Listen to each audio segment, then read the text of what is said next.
हे hello everyone. पॉम का नाम है कीपिंग क्वाइट, पर मैं बिल्कुल शांत नहीं रहूंगा क्योंकि अगर मैं शांत हो गया तो इतना बढ़िया सा पॉम आपको पढ़ाएगा कौन। तो चलिए शुरू करते हैं। कीपिंग क्वाइट जो पॉम है ये लिया गया है क्लास 12th के बुक फ्लैमिंगो से, और इसमें से एक क्वेश्चन तो बनता ही बनता है। तो चलिए शुरू करते हैं। सबसे पहले, what does the poem talk about and who is the poet? In fact the poet is Pablo Neruda. ठीक है, पैब्लो नेरुडा चिली के रहने वाले, चिली, और that's what we called him Chilean poet. ठीक है, तो इसमें सेल्फ इंट्रोस्पेक्शन के बारे में बताया गया। सेल्फ इंट्रोस्पेक्शन मतलब स्वयं को देखना, स्वयं का आकलन करना कि हम कहाँ हैं, एक्चुअली हम कहाँ हैं। इस चीज को सेल्फ इंट्रोस्पेक्शन कहते हैं। तो चलिए शुरू करते हैं। So the poet asked humanity to count numbers from 1 to 12। यहाँ पे कवि हमें कहता है कि आप 1 से लेकर के 12 तक गिने, लेकिन 1 से 12 तक ही क्यों? तो एक तो ये टाइम क्लॉक को दिखा रहा है, जैसे 1 से 12 यानी कि पूरा जब हम 1 से चलना शुरू करेंगे और वापस 12 पे आएंगे तो पूर्ण चक्कर एक घड़ी का लग चुका होगा। एक और भी रीजन है 1 to 12 काउंट करवाने के पीछे। उसका रीजन ये है कि कहीं ना कहीं ये एक ज़ोडियन नंबर है, ये एक ज़ोडियन नंबर है जिसमें कुछ शुभ संकेत के तौर पे माना गया है। तो इसीलिए ये जो कीपिंग क्वाइट है इसमें ये कहा गया है कि 1 से 12 तक गिनेंगे और तब तक 12 गिनने तक कम से कम शांत रहेंगे और सेल्फ इंट्रोस्पेक्शन करेंगे, स्वयं का आकलन करेंगे और देखेंगे कि हम कहाँ हैं इस भीड़ भाड़ भरे जिंदगी में, दौड़ भाग भरे जिंदगी में। क्या हम स्वयं को देख पा रहे हैं, स्वयं की अच्छाइयों को देख पा रहे हैं, या केवल हम सिर्फ भौतिक चीजों के पीछे, फिजिकल पीछे भाग रहे हैं। ठीक है, so poet request everyone not to speak. Poet हमसे कह रहा है कि कुछ नहीं बोलना है, बिकॉज लैंग्वेज क्रिएट बैरियर्स। क्योंकि कई बार हमारी भाषा ऐसी होती है कि किसी को पसंद नहीं आता है, तो कहीं ना कहीं एक बैरियर बन जाता है, एक विवाद का विषय बन जाता है, एक झगड़े का विषय बन जाता है। तो कभी हमसे कहता है कि शांत हो जाइए, कुछ मत बोलिए, खुद को इंट्रोस्पेक्ट कीजिए, खुद को देखिए क्या है। Now when everyone will stop moving, जब हर कोई मूव करना बंद कर देगा, their body will be very special, तो उनका शरीर बहुत ही खास बन जाएगा। इसमें क्या है? इसमें यह है कि हम हमेशा चीजों के पीछे दौड़ते भागते रहते हैं और हमेशा चीजों और वस्तुओं के पीछे डेडिकेटेड रहते हैं। हम अपने क्या काम के प्रति समर्पित नहीं रहते, हम अपने चीजों के पीछे समर्पित नहीं रहते। हम हमेशा सुबह से शाम तक भौतिक वस्तुओं के पीछे, सांसारिक वस्तुओं के पीछे भागते रहते हैं। हम कभी भी अपने आप को सेल्फ इंट्रोस्पेक्ट नहीं करते, हम कभी भी अपने आप को समय नहीं देते या नेचर को समझने का समय नहीं देते। स्टेट ऑफ इनएक्टिविटी क्या है? ये स्टेट ऑफ इनएक्टिविटी, इसको समझिए। No one would harm other creature. कोई भी क्रिएचर, एक दूसरे प्राणी को, कोई भी प्राणी दूसरे प्राणी को किसी तरीके का नुकसान ना पहुंचाए, यानी कि स्टेट ऑफ इनएक्टिविटी। ऐसा तो हम एक्टिविटी करते रहते हैं हमेशा, लेकिन यहाँ पे कभी हमसे कह रहा है कि जब 1 से 12 तक गिना जा रहा है या कुछ समय तक आप स्टेट ऑफ इनएक्टिविटी में चले जाइए और आप कुछ मत कीजिए, किसी को नुकसान मत पहुंचाइए, क्योंकि हमारे कार्य ही ऐसे हैं, कहीं ना कहीं कभी किसी न किसी तरीके से हम किसी न किसी क्रिएचर को, किसी न किसी प्राणी को लगातार नुकसान पहुंचा रहे होते हैं। एग्जाम्पल, फिशरमैन क्या करता है?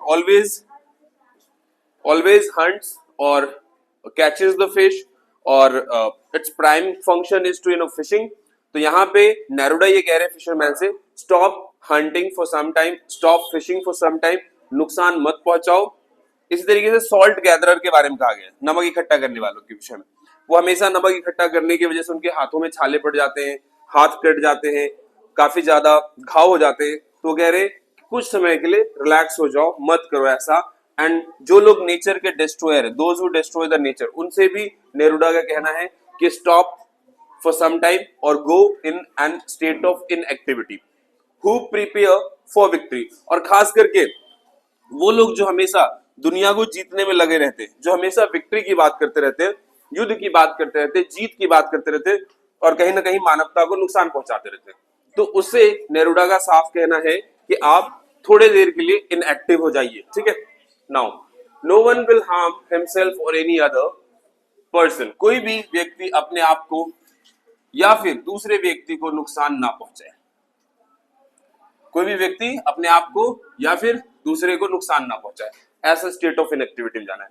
एवरीवन विल यूनाइट, हर कोई ब्रदरहुड में रहे, मिलजुल कर रहे फ्रैटर्निटी के द्वारा, and ponder upon his acts and realise the result of his deeds, और ये रियलाइज करे कि उसके कार्य कैसे रहे। जैसे मैंने आपको बताया, it deals with the self introspection, स्वयं का आकलन से। हम पूरे दिन पूरा जीवन काम करते हैं, लेकिन खुद को कभी हम सेल्फ इंट्रोस्पेक्ट नहीं करते कि जो हम काम कर रहे हैं उसे केवल मेरा फायदा हो रहा है, औरों को कितना नुकसान हो रहा है। ये बहुत कम लोग ऐसे होते हैं जो खुद को इस चीज को एनालाइज करते हैं। तो कभी का यही कहना है कि खुद को, अपने कार्यों को रियलाइज कीजिए, उसके परिणाम को रियलाइज कीजिए। Let's move to next. People should not stand idle, लोग बाग बिल्कुल खाली नहीं रहना चाहते, बिल्कुल भी खाली नहीं रहना चाहते, हमेशा काम काम काम, पैसा, धन, लालच। तो उस सेंस में कहा जा रहा है there should be no war, कोई युद्ध नहीं होना चाहिए,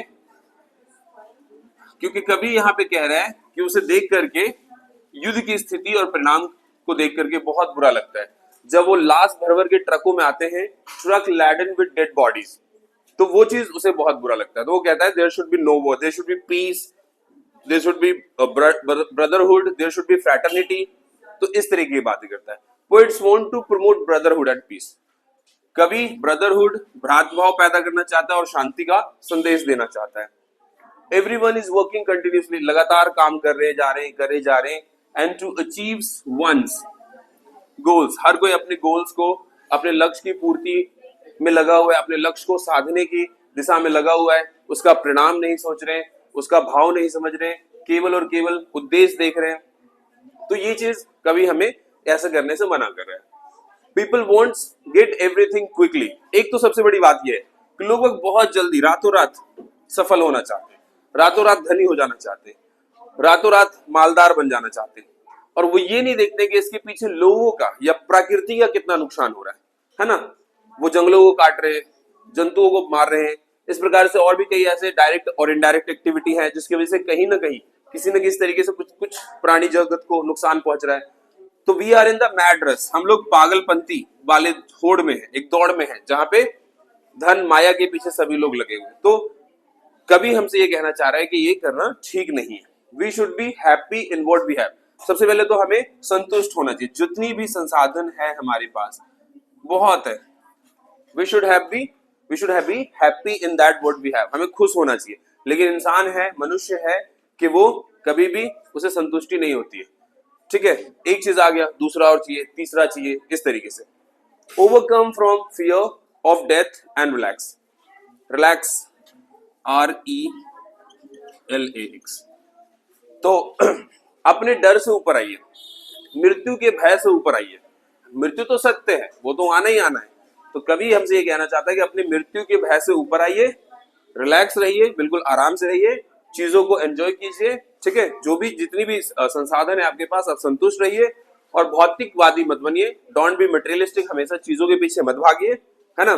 भ्रातृ भाव से रहिए, मिलजुल कर रहिए, शांति से रहिए, है ना।